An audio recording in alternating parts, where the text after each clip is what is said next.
नमस्ते साथियों, जय श्री कृष्णा। जितने भी फर्स्ट ग्रेड और सेकंड ग्रेड हिंदी विषय से तैयारी करने वाले मेरे साथीगण मुझसे जुड़े हुए हैं, उनका इस चैनल पर स्वागत है। और अगर आप मुझे पहली बार सुन रहे हैं तो इस चैनल को सब्सक्राइब करें, लाइक करें और शेयर करें। सब्सक्राइब क्यों करना है? क्योंकि मैं जो भी वीडियो पोस्ट करूँगी वो सबसे पहले आप तक पहुँचेगी, इसीलिए आप चैनल को सब्सक्राइब करें और बेल आइकन की ऑल पर क्लिक करें ताकि मेरी हर आने वाली वीडियो सबसे पहले आप तक पहुंच सके।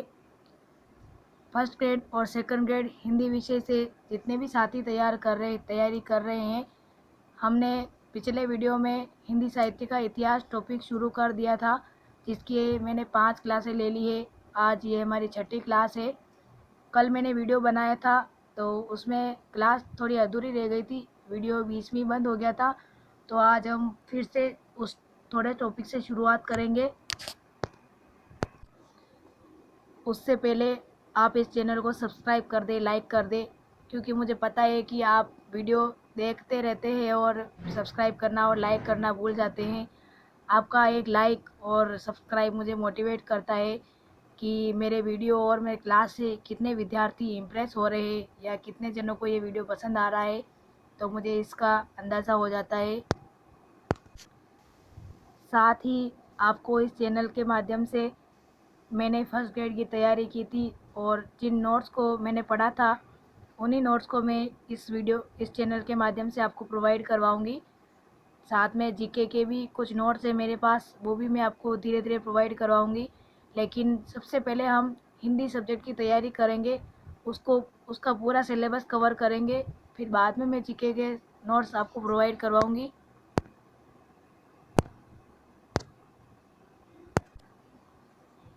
और देखिए, कल हमने ये वाला पढ़ लिया था, लेकिन हम एक बार फिर से इसको पढ़ेंगे। ये 2020 में आया हुआ है। बौद्ध धर्म के सिद्धांतों में देश की बदलती हुई परिस्थितियों में जिन नवीन भावनाओं की दृष्टि से उन्हीं के परिणाम स्वरूप सिद्ध साहित्य की रूपरेखा तैयार हुई। ये डेफिनेशन राम कुमार वर्मा की है, जो फर्स्ट ग्रेड 2020 में आई हुई है। ये भी फर्स्ट ग्रेड 2020 में आया हुआ है। नागरी प्रचारणी सभा से प्रकाशित पृथ्वीराज रासो के संस्करण को प्रमाणिक मानने वाले विद्वान कौन है? कर्नल टोड है। इसके अलावा भी बहुत सारे विद्वान हैं जिन्होंने, आगे भी हम पढ़ेंगे कि किन किन विद्वानों ने, जैसे पृथ्वीराज रासो है, इनको प्रमाणिक और अर्ध प्रमाणिक और अप्रमाणिक मानने वाले विद्वान हैं। तो उनको आपको याद रखना है, क्योंकि उनमें से एक क्वेश्चन पूछा जाता है। आगे हम देखेंगे जैन साहित्य की जितनी भी रचना है उनको हम आगे पढ़ेंगे। ये भी फर्स्ट ग्रेड 2020 में आई हुई रचनाएं है, जैसे भरतेश्वर बाहुबली रास, ये जैन साहित्य की रचना है। शालिभद्र सूरी की है। श्रावकाचार्य देवसेन की है। ये श्रावकाचार्य को हिंदी की प्रथम रचना माना जाता है। चंदनबाला रास आसकू की है। नेमिनाथ रास सुमति गणी। स्थूलीभद्र रास जैन धर्म सूरी रेवंत गिरिरास विजयसेन सूरी की है। सिद्धों की रचनाएं प्रमुख 2 काव्य रूपों दोहा कोश व चर्यापद में उपलब्ध है। ये क्वेश्चन की फर्स्ट ग्रेड 2020 में पूछा गया है। जब मैं पेपर सोल्व कर रही थी तब मुझे कोई क्वेश्चन याद नहीं होता था, तो मैं इस तरह से यहाँ पे खाली जगह पे लिख लिया करती थी, जिससे ताकि मैं जब भी नोट्स का रिवीजन करूँ तो साथ में मुझे ये सारे फैक्ट रिवीजन होते रहे। ये जितनी भी रचना है ये संस्कृत विभाग 2020 के एग्ज़ाम में पूछी गई थी। श्रावकाचार्य देवसेन की है। परमाल रासो जगणिक, भरतेश्वर बाहुबली रास शालिभद्र सूरी और पाहुर दोहा राम सिंह की है। ये देखिए कुछ डेफिनेशन है। फिर बाद में, यदि हम आचार्यत्व और कवित्व दोनों के एक अनूठे सहयोग की दृष्टि से विचार करते हैं तो मतीराम, श्रीपति और दास से ये कौन? प्रताप सिंह कुछ बीसी ठहरते हैं। ये रामचंद्र शुक्ल ने प्रताप सिंह के लिए कहा गया है। प्रताप सिंह है, इनके लिए ये डेफिनेशन कही गई है। क्या कहा है कि यदि हम आचार्यत्व और कवित्व दोनों के एक अनूठे सहयोग की दृष्टि से विचार करते हैं तो मतीराम, श्रीपति और दास से ये कौन? प्रताप सिंह कुछ बीसी ठहरते हैं। ये भी फर्स्ट ग्रेड 2020 में आया हुआ है।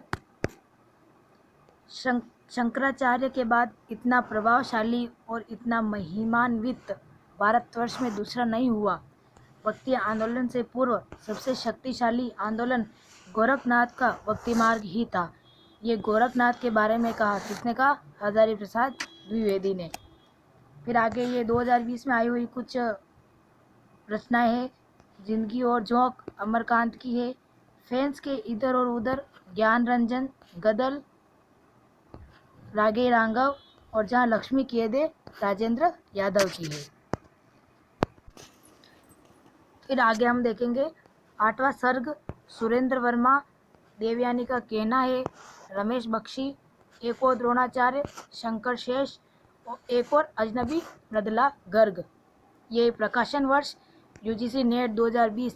मैंने यूजीसी नेट के भी पेपर सोल्व किए थे, तो उनमें भी मुझे रचनाएं कोई याद नहीं होती, तो मैं इस तरह लिखती थी। आंसू 1923 की है, पल्लव 1928 की है, स्वप्न 1929 की है, साकेत 1931 का है। जयशंकर प्रसाद, ये आंसू जयशंकर प्रसाद की है, पल्लव सुमित्रानंद पंत की है और साकेत मैथिली शरण गुप्त की है। देखिए आगे जब हम आधुनिक काल पढ़ेंगे तो उसमें बहुत सारी रचनाएं भी आएगी और आपको रचनाओं को पढ़ने में और याद करने में कोई दिक्कत भी रहेगी। और मुझे भी ऐसी परेशानी हुई थी, लेकिन मैंने ट्रिक के माध्यम से इन सबको याद किया था। जब हम आधुनिक काल पढ़ेंगे तब मैं आपको साथ में ट्रिक भी बताती रहूँगी कि मैंने किस रचना को किस तरह से याद किया था। आगे हम देखेंगे पंडित हरप्रसाद शास्त्री के शब्दों में, सिद्धों की भाषा संध्या के जटपुटे के समान कुछ स्पष्ट और कुछ अस्पष्ट होती है, इसीलिए इसे संध्या भाषा भी कहा जाता है। फिर बाद में आचार्य शुक्ल की डेफिनेशन आती है कि सिद्धों ने अपनी रचनाओं में 2 प्रकार की भाषाओं का प्रयोग किया है। 2 प्रकार की भाषा कौन कौन सी है? उनके अनुसार, किनके अनुसार? रामचंद्र शुक्ल के अनुसार। एक तो है उपदेशों की भाषा जिसे पुरानी टकसाली हिंदी है, और दूसरी है गीतों की भाषा जो पुरानी बिहारी या पूर्वी बोली मिलती है। जो पूर्वी बोली है वो सिद्धों के लिए है। शुक्ल जी के अनुसार यही भाषा भेद आगे जाकर की रचनाओं में दिखाई देता है। कबीर की साखियों की भाषा खड़ी बोली राजस्थानी मिश्रित सदुकड़ी भाषा है और रमेणी की भाषा काव्य ब्रज भाषा और कहीं न कहीं पूर्वी बोली मिलती है। यानी कि देखिए कबीर की जो साखियों की भाषा है वो कौन सी है? खड़ी बोली राजस्थानी और मिश्रित सदुकड़ी भाषा है, और रमेणी की भाषा काव्य ब्रज भाषा और कहीं न कहीं पूर्वी बोली भी मिलती है। संतों में पाई जाने वाली खंडन मंडन की प्रवृत्ति, स्वर की कर्कशता, संतों में पाई जाने वाली खंडन मंडन की प्रवृत्ति, स्वर की कर्कशता, प्रतीक शैली व उलट भाषा सिद्धों की देन है। डॉक्टर नगेंद्र के अनुसार रूढ़ियों के विरोधी का जो अक्कड़पन कबीर आदि की कविताओं में मिलता है, इन सिद्धों की देन है।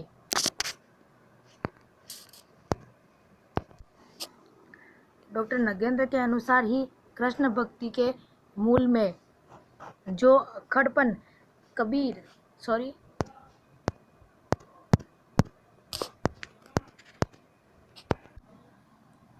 आगे हम देखेंगे डॉक्टर नगेंद्र के अनुसार ही कृष्ण भक्ति के मूल में जो प्रवृत्ति मार्ग है उसकी प्रेरणा के सूत्र भी हमें इनके साहित्य में मिलते हैं।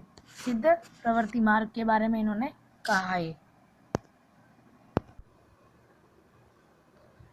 84 सिद्धों में सर्वाधिक ग्रंथों के रचयिता कौन है? कण्हप्पा माने जाते हैं। किनकी? कण्हप्पा की कृतियों की संख्या कितनी है? 84 मानी जाती है, 74 मानी जाती है, 7-4 74। अधिकांश सिद्ध समाज की अछूत समझी जाने वाली जातियों में पैदा हुए थे, जिनके विषय में आचार्य शुक्ल ने लिखा है। क्या लिखा है? कि 84 सिद्धों में से बहुत से मछुए, चमार, धोबी, डोम, कहार, लकड़हारे तथा बहुत से शूद्र कहे जाने वाले लोग थे, अतः जाति पाति के खंडन तो वे आप ही थे। कौन थे? कण्हप्पा के बारे में कहा है। सिद्धों की रचनाएं दो रूपों में मिलती है, एक दोहा कोश और एक चर्यापद। ये मैंने आपको बताया था कि पिछले 2020 के एग्जाम में पूछा गया है कि सिद्धों की रचनाएं किन रूपों में मिलती है, तो दो रूपों में मिलती है, दोहा कोश और चर्यापद, दोनों रूपों में मिलती है। ये देखिए मैंने यहाँ पे लगाया भी हुआ है, फर्स्ट ग्रेड 2020 में ये क्वेश्चन पूछा गया है। सिद्धों ने उपदेशों के लिए दोहा छंद का प्रयोग किया है, यानी जो सिद्ध थे उन्होंने उपदेशों के लिए कौन से छंद का प्रयोग किया है, तो दोहा छंद का प्रयोग किया है। चर्यापद, चर्यापद किसे कहते हैं, बहुत अनुष्ठानों के समय गाए जाने वाले गीतों को क्या कहते हैं, चर्यापद कहते हैं। साखियों की भाषा कौन सी है, खड़ी बोली राजस्थानी और मिश्रित है सदुकड़ी, और रमेनी की भाषा कौन सी है, ब्रज भाषा पूरी बोली। ये हमने अभी थोड़ी देर पढ़ा था कि मैंने फिर बाद में अलग से लिखा था याद करने के लिए कि साक्यों की भाषा कौन सी है, खड़ी बोली राजस्थानी और मिश्रित है, और रमेनी की भाषा है ब्रज भाषा पूरी बोली है। अब हम आगे पढ़ेंगे नाथ साहित्य के बारे में। सिद्धों की भोग विलास और वाम वार्गी साधना पद्धति की प्रतिक्रिया स्वरूप विकसित पंथ क्या कहलाता है, नाथ पंथ कहलाता है। नाथ पंथ का मूल भी क्या है, बौद्ध धर्म की वज्रयान शाखा ही है। आचार्य शुक्ल ने नाथों को योग मार्गी बौद्ध कहा है। आचार्य हजारी प्रसाद द्विवेदी नाथ पंथ को सिद्ध मत, सिद्ध मार्ग, योग मार्ग, योग मत, अवधूत मत आदि नाम से संबोधित करते हैं।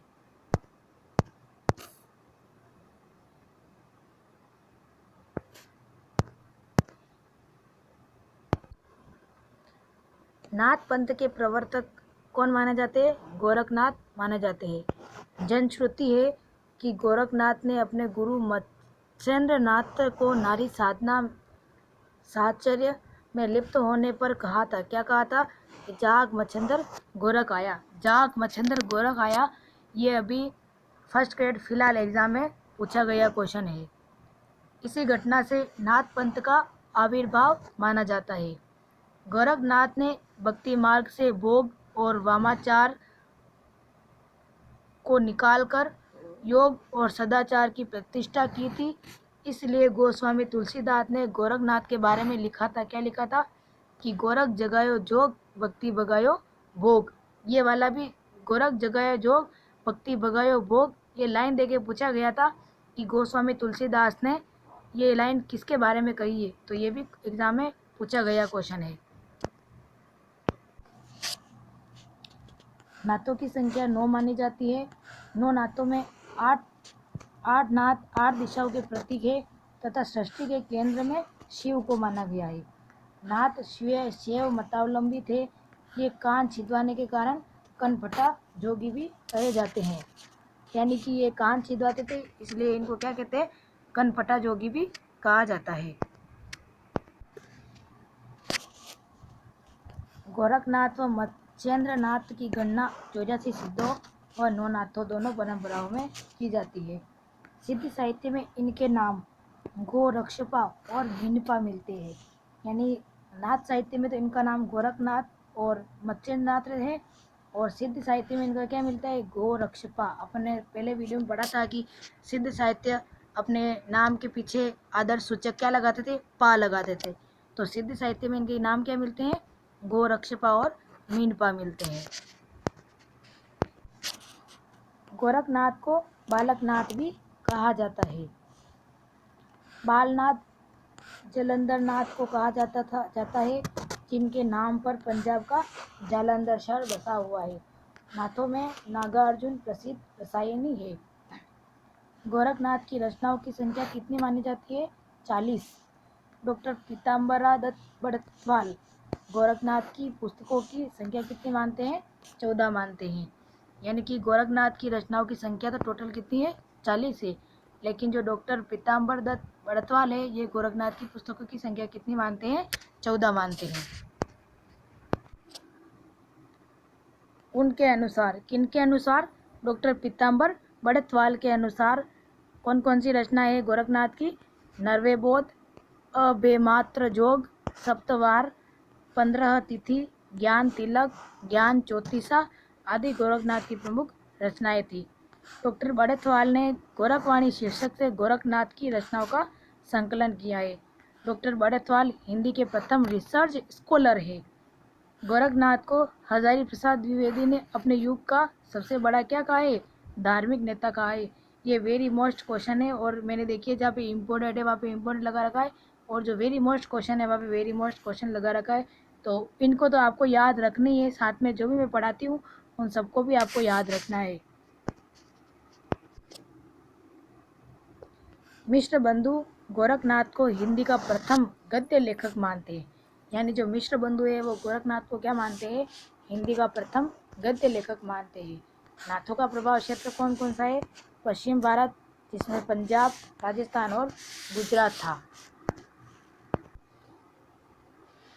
नाथ शब्द का अर्थ क्या होता है? मालिक या स्वामी। नाथों की साधना पद्धति हठ योग साधना पद्धति कहलाती है। यानी कि नाथों की जो साधना पद्धति है वो क्या कहलाती है? हठ योग साधना पद्धति कहलाती है। हठ योग में ह सूर्य का प्रतीक है और ठ किसका प्रतीक है? चंद्रमा का प्रतीक है। सूर्य प्राणवायु का प्रतीक है और चंद्रमा अपान वायु का प्रतीक है। इन दोनों के योग को ही हठ योग कहते हैं। डॉक्टर नगेंद्र के शब्दों में क्या है कि गोरखनाथ ने ही षड चक्रों वाला योग मार्ग हिंदी साहित्य में चलाया। नाथों की भाषा को फक्कड़ी भाषा किसने कहा है? चतुरसेन शास्त्री ने कहा है। यानी चतुरसेन शास्त्री इन्होंने नाथों की भाषा को क्या कहा है? फक्कड़ी भाषा कहा है।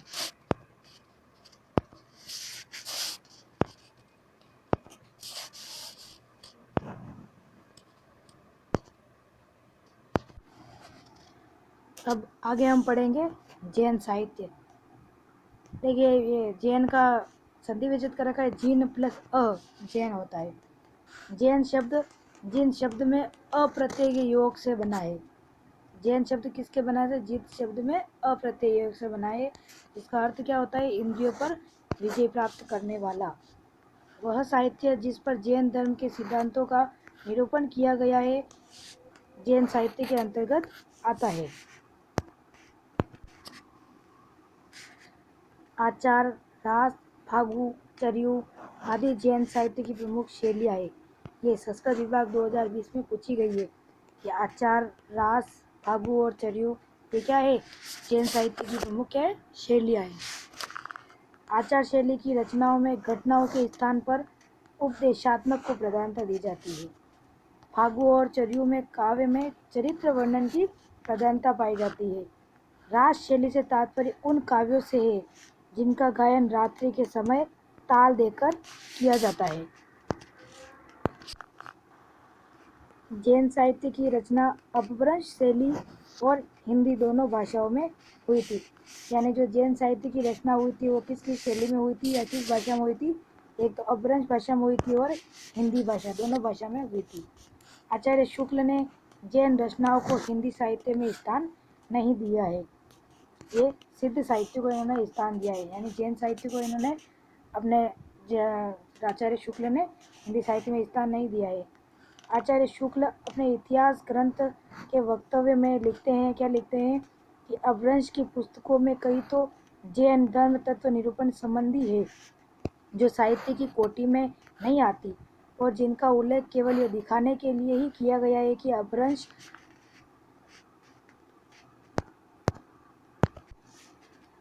एक बार फिर से हम ये डेफिनेशन देखेंगे कि आचार्य शुक्ल अपने इतिहास ग्रंथ में के वक्तव्य में क्या लिखते हैं कि अपभ्रंश की पुस्तकों में कई तो जैन धर्म तत्व निरूपण संबंधी है जो साहित्य की कोटि में नहीं आती है और जिनका उल्लेख केवल ये दिखाने के लिए ही किया गया है कि अपभ्रंश भाषा का व्यवहार हो रहा है। आचार्य शुक्ल ने आदिकाल के दूसरे प्रकरण अपभ्रंश काव्य के अंतर्गत जिन 5 रचनाकारों का उल्लेख किया है उनमें से जैन कवियों की संख्या कितनी है? 3 है। हेमचंद्र, मेरुतुंग और सोमप्रभ सूरी। हेमचंद्र का ग्रंथ है हेमचंद्र शब्दानुशासन, मेरुतुंग का ग्रंथ है प्रबंध चिंतामणि, सोमप्रभ सूरी का ग्रंथ है कुमारपाल प्रतिरोध। हेम सोम मेरु ये क्या है? जैन है। ये मैंने ट्रिक के माध्यम से लिखा हुआ है। डॉक्टर नगेंद्र अपभ्रंश काव्य में 7 कवियों का परिचय देते हैं, जिनमें से अब्दुर्रहमान को छोड़कर 6 कवि जैन धर्म से संबंध रखते हैं। वो कौन कौन से 6 कवि है? पहला है स्वयंभू, दूसरा पुष्यदंत, तीसरा धनपाल, जोइंदू, राम सिंह और जिमदत्त।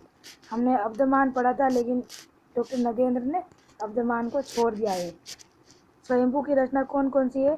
पहुमचर्यु है, रिठ्ठनेमिचर्यु, स्वयंभू छंद। पहुमचर्यु और रिठ्ठनेमिचर्यु ये दोनों एग्जाम में अक्सर पूछी जाती है। महापुराण पुष्यदंत की रचना है महापुराण, वैकुमारचर्यु, जसरचर्यु। धनपाल की है भविष्यदंत कथा और भविष्यत कहा। जोइंदू की है योगसार और परमात्मा प्रकाश। राम सिंह की पाहुड़ दोहा है, ये पाहुड़ दोहा भी एग्जाम में पूछी जाती है। और जिमदत्त सूरी की उपदेश रसायन रास, ये हमने पढ़ा था कि अपभ्रंश रास काव्य परंपरा का पहला ग्रंथ है। कौन सा है? उपदेश रसायन रास। अब हम देखेंगे हिंदी के प्रमुख जैन रचनाएं और उनके लेखक के बारे में। पहली है शावकाचार्य। इसके लेखक कौन है? देवसेन है। इसका रचना काल है 933 ईस्वी। इसे हिंदी की प्रथम उपलब्ध रचना माना जाता है। शावकाचार्य को हिंदी की प्रथम उपलब्ध रचना माना जाता है। इसमें 250 दोहों में शावका धर्म का वर्णन किया गया है। सहावपयास आचार्य देवसेन की अपभ्रंश भाषा की प्रमुख रचना है। यानी कि शावकाचार्य के अलावा भी देवसेन की और कौन सी रचना है? यह अपभ्रंश भाषा की रचना है। कौन सी है? सहावपयास। 11 काल खंड है जो ग्रेसन ने बताए थे। लघु नयन चक्र, दर्शन सार आचार्य देवसेन की हिंदी में रचित रचना है जो साहित्य की श्रेणी में नहीं आती है। ये यहाँ पे एक नोट करके लिख रखा है कि सर एडविन ओनाल्ड ने बुद्ध के जीवन पर एक महाकाव्य लिखा था, द लाइट ऑफ एशिया की रचना की। और इस ग्रंथ का हिंदी अनुवाद किसने किया था? आचार्य रामचंद्र शुक्ल ने किया था। किस नाम से?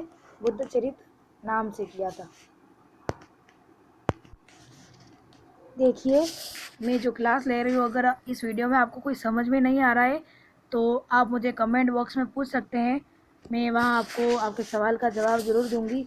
और देखिए, मैं भी आप ही की तरह एक स्टूडेंट हूँ। अगर पढ़ाने में कोई गलती हो रही हो तो मुझे माफ़ कर देना। मेरा सिर्फ काम इतना ही है कि मैं ये नोट्स आप तक प्रोवाइड करवा दूँ। और अगर आप ये मत सोचना कि ये कैसे पढ़ा रहे हैं, क्या पढ़ा रहे हैं, मैं भी आपकी तरह एक स्टूडेंट हूँ, मैं भी तैयारी कर रही हूँ। तो आप मुझे कोई गलती हो जाए तो माफ़ कर देना। आगे हम देखेंगे दूसरी रचना कौन सी है? भरतेश्वर बाहुबली रास, जो 1184 ईस्वी की है। और इसके रचयिता है शालिभद्र सूरी। डॉक्टर गणपति चंद्र गुप्त ने शालिभद्र सूरी को हिंदी का प्रथम कवि और भरतेश्वर बाहुबली रास को हिंदी की प्रथम रचना माना है। मुनि जीन विजय है, जो जैन रास काव्य परंपरा का आरंभ भरतेश्वर बाहुबली रास से मानते हैं। यानी कि देखिए, यहाँ पे डॉक्टर गणपति चंद्र गुप्त है जो शालिभद्र सूरी को हिंदी का प्रथम कवि मानते हैं। और शालिभद्र सूरी की जो रचना है भरतेश्वर बाहुबली रास, इसको डॉक्टर गणपति चंद्र गुप्त हिंदी की प्रथम रचना मानते हैं। लेकिन जो मुनि जीन विजय है, ये जैन रास काव्य परंपरा का आरंभ किससे मानते हैं? भरतेश्वर बाहुबली रास से मानते हैं। वीर और श्रृंगार प्रधान इस काव्य का अंत शांत रस से होता है। अयोध्या के राजा थे भरतेश्वर तथा इनके भाई तक्षशिला नरेश बाहुबली का युद्ध वर्णित है इसमें भरतेश्वर बाहुबली रास में। 205 छंदों का लघु काव्य है। और बुद्धि रास व पंच पांडव रास शालिभद्र सूरी की अन्य रचना है। जैन रास काव्य परंपरा का आरंभ भरतेश्वर बाहुबली रास से माना जाता है। जैन रास काव्य परंपरा का आरंभ किससे मानते हैं? भरतेश्वर बाहुबली रास ग्रंथ से मानते हैं। लेकिन यहाँ पे एक नोट करके लिख रखा है, देखिए, अपभ्रंश रास काव्य परंपरा का पहला ग्रंथ कौन सा है? उपदेश रसायन रास है, जो जिमदत्त सूरी का है। आपको इन दोनों में कन्फ्यूजन हो रहा होगा, लेकिन ये देखिए, आप अगर बार बार पढ़ेंगे तो आपको याद हो जाएगा कि जैन रास काव्य परंपरा का आरंभ मानते हैं किससे? भरतेश्वर बाहुबली रास से मानते हैं। लेकिन अपभ्रंश रास काव्य परंपरा जो पहला ग्रंथ है वो कौन सा है? उपदेश रसायन रास है, जो किसका है? जिमदत्त सूरी का है। अब हम थर्ड ग्रंथ देखेंगे, चंदन बाला रास, जो 12वीं शताब्दी का है और चंदन बाला रास के रचयिता है आसगू। इस ग्रंथ की रचना राजस्थान के जालोर नगर में की गई थी। इसमें चंपा नगरी की राजकुमारी थी कौन, चंदन बाला का सतीत्व वर्णित है और ये 35 चंदों का लघु काव्य है और जीव दया रास आसगू की अन्य रचना है। फिर है नेमिनाथ रास। नेमिनाथ रास के लेखक है सुमति गणी। जैन तीर्थकर नेमिनाथ के जीवन पर आधारित रचना है। ये देखिए नेमिनाथ रास को और इनके लेखक को याद करने के लिए मैंने एक ट्रिक अपने दिमाग में बनाई थी कि नेमिनाथ, देखिए नेमी में भी मी आ रहा है और सुमति गणी में भी म आ रहा है, तो मैंने इस म से और इस म से हेडिंग करके फिर बाद में इसको याद रखा था कि नेमिनाथ रास और सुमति गणी, इन दोनों को मैंने हिट करके ये रचना और ये लेखक याद रखा था। फिर 5वीं है स्थूलिभद्र रास, जो 1209 ईस्वी की है। रचयिता है जीन धर्म सूरी। देखिए हमने पिछले वीडियो में पढ़ा था कि जिन दत्त सूरी पढ़ा था हमने, है ना। यहाँ पे जिन धर्म सूरी है, तो जिन धर्म सूरी की रचना कौन सी है, स्थूलिभद्र रास है।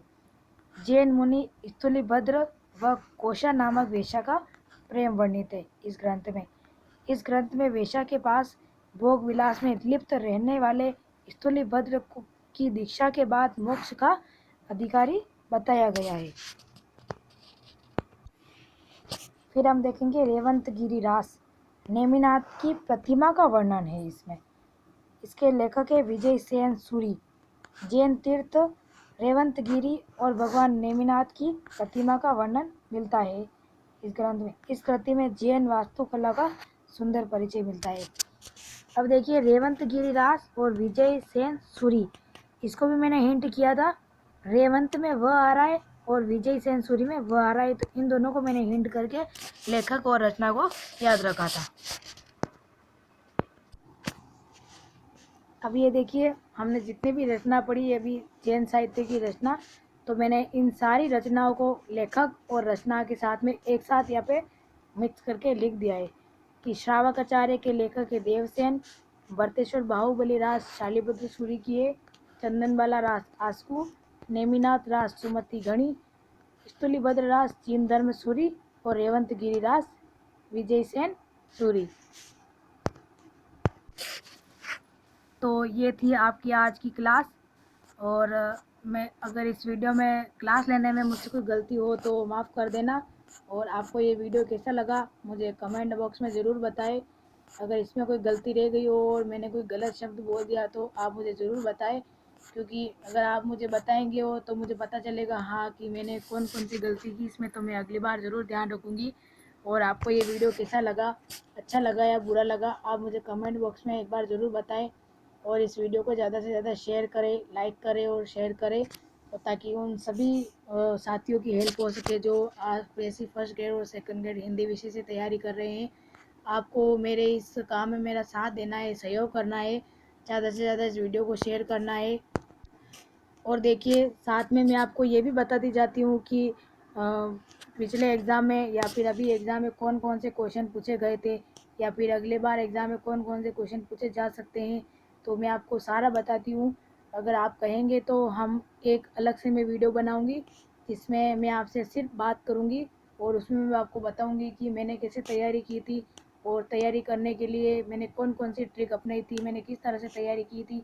अगर आप जानना चाहते हैं तो आप मुझे कमेंट बॉक्स में ज़रूर बताएं, तो मैं आपको ज़रूर मोटिवेट करूंगी। और देखिए किसी भी एग्ज़ाम की तैयारी करने के लिए मोटिवेशन बहुत ज़रूरी होता है।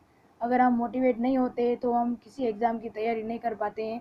एग्ज़ाम के साथ में पढ़ने के साथ में हमें मोटिवेशन की बहुत ज़रूरत पड़ती है। हम रोज़ अगर किसी न किसी चीज़ से मोटिवेट होते हैं और किसी अपने अपने से अगर जान पाते हैं कि हमने तैयारी कैसे की है, किस तरह से हम तैयारी कर सकते हैं, हम बुक्स को कैसे पढ़े, कितनी बार पढ़े, और नोट्स को किस तरह से पढ़े, हम कैसे रिवीजन करें, तो आप मुझे कमेंट बॉक्स में ज़रूर बताएं कि हाँ ये आप जानना चाहते हैं कि मैंने कैसे तैयारी की थी। और आप अगर आप ये सब जानना चाहते हैं मुझे कमेंट बॉक्स में कमेंट ज़रूर करें, ताकि मैं अलग से आपके लिए एक वीडियो बनाऊंगी जिसमें मैं सिर्फ आपको बताऊंगी कि आपको तैयारी किस तरह से करनी है, पुराने पेपर कैसे सॉल्व करने हैं, और उन पुराने पेपर के माध्यम से आप किस तरह से नोट्स के साथ में ही आप पुराने पेपर को सॉल्व करें, ताकि क्या है कि बहुत बार ऐसा होता है कि पुराने पेपर में से ही बहुत सारे क्वेश्चन रिपीट हो जाते हैं। और मैंने खुद तैयारी के साथ में ये एक बुक आती है यूजीसी नेट की, उनके पेपर सॉल्व किए थे। और आरपीएससी फर्स्ट ग्रेड और सेकंड ग्रेड हिंदी में जितने भी आज तक के क्वेश्चन आए थे, उन सारे क्वेश्चन को मैंने रिपीट किया था और पेपर सॉल्व किया था। तो आप भी ज़रूर साथ में पेपर सॉल्व करते जाए। और अगर कोई ये वीडियो आपको कैसा लगा मुझे कमेंट बॉक्स में ज़रूर बताएं, अधिक से अधिक शेयर करें। जय श्री कृष्णा, राधे राधे।